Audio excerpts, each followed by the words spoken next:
అతనికి థైరాయిడ్ ఉంది, మా కోడలికి థైరాయిడ్ ఉంది. అయితే పిల్లలు పుట్టరు అని చెప్పారు. మాకు వివాహం కూడా అంతా గొడవలు జరిగింది. పిల్లలు పుట్టరని మాకు ఇష్టం లేదు. అంటే నేను ప్రార్థన చేస్తున్నాను, దేవుడి దగ్గర ప్రార్థన చేశాను. ప్రభా ఆ కుమార్ కొరకు గురించి ప్రార్థన చేశాను. దేవుడు అనుమతించాడు. దాని గురించి కూడా సాక్ష్యం చెప్పాను. నా కుమార్ గురించి నేను పుట్టినప్పటి నుంచి ఒక 2 years బ్యాక్ వరకు కూడా ప్రతిరోజు కన్నీటి ప్రార్థన చేసేదాన్ని. పెద్ద కుమారుడి గురించి బయటికి మీ అందరి దృష్టిలో మామూలుగా నవ్వుకుంటా కనిపిస్తాను, కానీ నా పెద్ద కుమారుడి గురించి నాకు ప్రతిరోజు చాలా ఏడుస్తూ ప్రార్థన చేసేదాన్ని. ప్రార్థన చేసిన తర్వాత ఆ కుమార్తె రూపంలో దేవదూతలు ఏర్పాటు చేస్తారు కదా మన కోసం, దేనికోసం మనం ఏ ఆపదలో ఉన్నా సరే మనకి సహాయం చేయడానికి ఆఖరికి దేవదూతల్ని పంపించినట్టు మనకి సహాయం చేయడానికి ఎవరినో ఒకరిని సిద్ధపరుస్తారు. అది మా కోడల రూపంలో సిద్ధపరిచారు దేవుడు. ఆ బిడ్డకి బిడ్డలు పుట్టాలు తెలిసాక వివాహం జరిగేసరికి చాలా భయపడ్డాను నేను. ప్రభు మరి బిడ్డలు లేకపోతే ఎలాగా, నా పెద్ద కుమారుడు అయినా నాకు వంశవృక్షం కావాలి కదా, మా వంశం కావాలి కదా, మరి ఎలా ప్రభు అని చెప్పేసి ప్రార్థన చేసుకున్నాను. చాలా రోజులు ఏడ్చుకుంటూ ప్రార్థన చేశాను. మా కోడలికి వివాహం అయిన వెంటనే ప్రెగ్నెన్సీ కన్ఫర్మ్ అయ్యి అది డెలివరీ అయ్యే వరకు కూడా అమ్మాయికి థైరాయిడ్ ఉండటం వల్ల మధ్యలోనే అబార్షన్ అయిపోయిందని కూడా టెన్షన్ ఉంది. డాక్టర్స్ చెప్పారు చాలా జాగ్రత్తగా ఉండాలని. ప్రెగ్నెన్సీ డెలివరీ టైం వచ్చింది. డెలివరీ టైం వచ్చినప్పుడు హాస్పిటల్లో అడ్మిట్ చేస్తే ఉమ్మని లేదని చెప్పారు. డెలివరీ అవ్వదు, బేబీ 50-50 ఛాన్స్ అని చెప్పారు. 50-50 ఛాన్స్ అన్నప్పుడు చాలా దుఃఖపడి ఏడ్చుకుంటూ ప్రార్థన చేస్తాను. ఉమెన్స్ మీటింగ్లో కూడా చెప్పాను, ప్రార్థన చేయండి మా కోసం అని. సిస్టర్స్ అందరూ వచ్చిన వాళ్ళు ప్రార్థన చేశారు. గ్రూప్లో పోస్ట్ చేసాం, అందరూ మా కోసం ప్రార్థన చేశారు.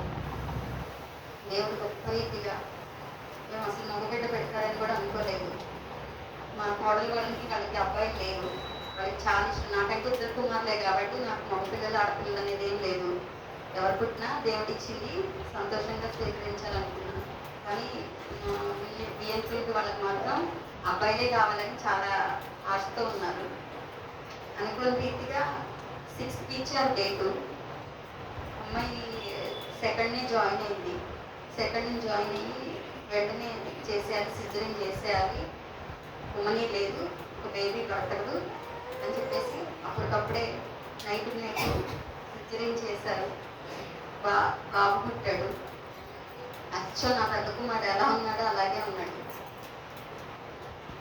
మా విఎస్పీలంటే మా వదిన గారు ఫోన్ చేసి సంతోషంగా వదిన గారు బాబు పుట్టాడు అని చెప్పేసి కాల్ చేసి చెప్పారు. విజయవాడ డెలివరీ అయింది. అంటే అందరికీ పుడతారు కదా, మీరు ఎందుకు అంత ప్రత్యేకంగా అంత సంతోషంగా ఉండడానికి నాకు చాలా సంతోషంగా ఉంది. అది బయటికి మనం ఎక్స్ప్లెయిన్ చేయలేం కదా ఎట్లా అనేది. చాలా అంటే పట్టుచాలంత ఆనందం ఉంది. ఎందుకంటే మా అత్తయ్య గారు వాళ్ళకి 12 మంది సంతానం. మా అత్తయ్యకి మా అమ్మవారు వాళ్ళంతా. అయితే ఆమెకి ఏముందంటే పుట్టిన బిడ్డలందరూ చనిపోవడమే. నా మ్యారేజ్ జరిగినప్పటికీ 4 మగపిల్లలు 3 ఆడపిల్లలు మాత్రమే ఉన్నారు. మిగతా వాళ్ళందరూ చనిపోయారు. పుట్టినవాడు పుట్టినట్టు చనిపోవడం అది మా వంశానికి అది శాపమో మరి పాపమో ఏంటో నాకు తెలియదు. అలాగే నా మ్యారేజ్ జరిగిన తర్వాత మా పెద్ద బాబు గారు చనిపోయారు, మా 2వ బాబు గారు చనిపోయారు, మా పెద్ద బాబు గారు కొడుకు చనిపోయాడు, మా 2వ బాబు గారు కొడుకు చనిపోయాడు, మా ఆడపడుచు కొడుకు వివాహం జరిగే వయసు వచ్చినప్పటికీ అతనే చనిపోయాడు, మా ఆడపడుచు వాళ్ళ కూతురు చనిపోయాడు. అందరూ చనిపోవడం అనమాట. అంతా 15 సంవత్సరాలప్పుడు మా వంశులు అంటే మా పిల్లల వయసులో ఉన్న వాళ్ళు, అంటే మా జనరేషన్లో వాళ్ళు 15 సంవత్సరాలు రాగానే పిల్లలు చనిపోవడం ఏదో ఒక రూపంగా, జబ్బు చేసో యాక్సిడెంట్లతోనో చంపేయడం ఏదో ఒక రకంగా చనిపోయేవారు. ఇంకా చివరికి మిగిలింది మా ఆడపడుచులు 2, మా బావగారు అప్పుడు, మా వారు కూడా చనిపోయారు. మా బావగారు అందరూ 12 మంది సంతానంలో మిగిలి ఉంది 3 ఇప్పటికి. వాళ్ళకి పుట్టిన పిల్లలు కూడా చనిపోయారు అనమాట. వివాహం వయసుకు వచ్చిన వాళ్ళు కొంతమంది 15 సంవత్సరాలు రాగానే ఏదో ఒక రూపంలో కొంతమంది చనిపోయారు. అంత పెద్ద కుటుంబం మాది. ఒకటే, మేమందరం ఉమ్మడి కుటుంబం మాది. అందరం ఒకటే చోట వంట చేసుకో, ఒకటే వంట రూమ్, పడుకోవడానికి మాత్రమే ఎవరిది వాళ్ళకి జరిగేది. వంట రూమ్ మాత్రం ఒక్కటే. అంత పెద్ద ఫ్యామిలీకి నీ కోడల్ని. మా వారు చిన్న అనమాట లాస్ట్ అతను కూడా అర్ధాయుషులోనే చనిపోయాడు. మా బావగారు చెప్తూ ఉంటారు ఎప్పుడు, అమ్మ పిల్లలు జాగ్రత్త, అమ్మ పిల్లలు జాగ్రత్త, అమ్మ పిల్లలు జాగ్రత్తగా చూసుకో అని చెప్తారు. నేను రోజు ప్రార్థన చేస్తాను, ప్రభువా నాకు నేను ఏమి అనుభవించుకునేది నా భర్త వెళ్ళిపోయాడు, నా బిడ్డలు నా జీవితం అనుకుంటున్నాను, వాళ్ళని చూసుకోవాల్సిన తండ్రి తల్లి నాకైనా నా కుటుంబానికి ప్రతి ఒక్కరికి తండ్రి నువ్వే అయ్యా, నేను ఎంతవరకు చూడగలను, నీ కాపుదలు లేకుండా నేనేం చేయలేనని చెప్పేసి దేవుడు ప్రార్థన చేసుకునేదాన్ని. నా కుమారుడు మొన్న మదర్స్ డే జరిగింది, నేను ఒక సాక్ష్యం చెప్పాలనుకున్నా కానీ టైం అయిపోతుందని చెప్పలేకపోయాను. మదర్స్ డే అప్పుడు అందరూ హ్యాపీ మదర్స్ డే అమ్మ అని చెప్పేసి వాళ్ళకి ఒక శారీయో ఏదో ఒకటి తీసుకొచ్చి వాడిని ఏదో సంతోషపడ్డారు, ఏదో ఇష్టమైన గిఫ్ట్ తీసుకొచ్చి ఇస్తారు. కానీ తల్లిదండ్రులకి మీరు ఇచ్చే చీరలు బట్టలు వాటితో తృప్తి కలదు. కానీ తన కన్న పిల్లలు పుట్టి పెరిగి పెద్దవాళ్ళ ప్రయోజకులు అయ్యి వాళ్ళ కాళ్ళ ముందు సంతోషంగా ఉంటారు చూసారా, అదే అసలు వాళ్ళ నిజమైన గిఫ్ట్. వాళ్ళు ఎవరికి చేయి చాపకుండా వాళ్ళ కాళ్ళ మీద వాళ్ళు నిలబడి ప్రయోజకులు అయ్యి వాళ్ళు మ్యారేజ్ చేసుకొని బిడ్డల్ని కానీ వాళ్ళ కళ్ళ ముందు సంతోషంగా తిరుగుతుంటారు చూసారా, చెడిపోకుండా. అదే నిజమైన తల్లిదండ్రుల గిఫ్ట్. నా దేవుడు మేము ఇంతకుముందు ఎంత స్థితిలో ఉన్నా సరే నాకు దానిలో సంతృప్తి లేదు. ఆస్తి ఉంది, అన్నీ ఉన్నాయి, కానీ దాంట్లో తృప్తి లేదు. కానీ ఇప్పుడు ఏం లేకపోయినా సరే నా కుమారుడు, నేను చెప్పాను, కొంచెం అల్లర్చిల్లరగా తిరిగాడు. వాడి గురించి పుట్టినప్పటి నుంచి ప్రార్థన చేస్తున్నాను.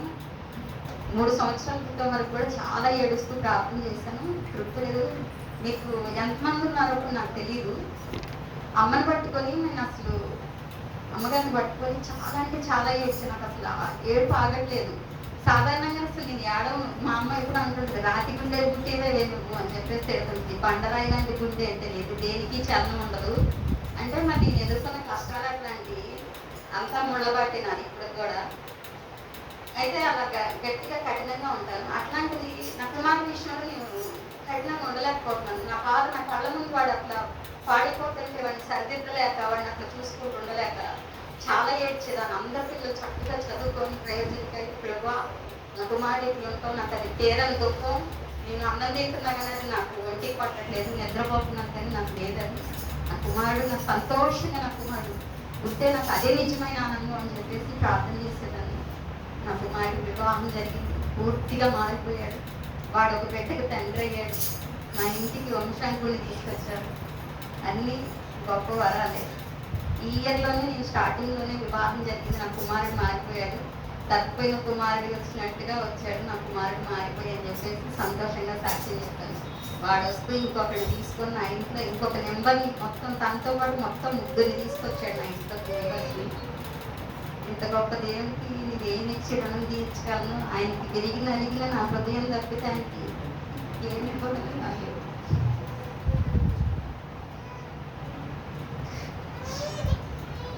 నువ్వు ఏమి చేస్తుంది దేవుడికి, దేవాది దేవుడికి లెక్కలేని కృతజ్ఞతలు స్తోత్రాలు. ఎంతో మంది బిడ్డలేక సంవత్సరాలు కాబట్టి ప్రార్థనలు చేస్తున్నారు. నా కన్నులారా చూస్తున్నాం. మన చర్చిలో కూడా ఎంతో మంది ఉన్నారు. థైరాయిడ్ ఉంది, బిడ్డలు పుట్టగా డైవర్స్ అయిపోయి బిడ్డలు లేరని కుంగిపోతున్నారు ఎంతో మంది తల్లిదండ్రులు. నాకు మాడికి పుట్టునని చెప్పిన తర్వాత కూడా థైరాయిడ్ ఉన్నప్పటికీ నా కుమారుని ఇచ్చాడు నా ఇంటికి. ఇన్ని మేలు చేసిన దేవుడికి లెక్కలేని కృతజ్ఞతలు స్తోత్రాలు చెల్లించుకుంటూ ఇచ్చిన సాక్ష్యం దేవుడికి ఇచ్చిన కదా.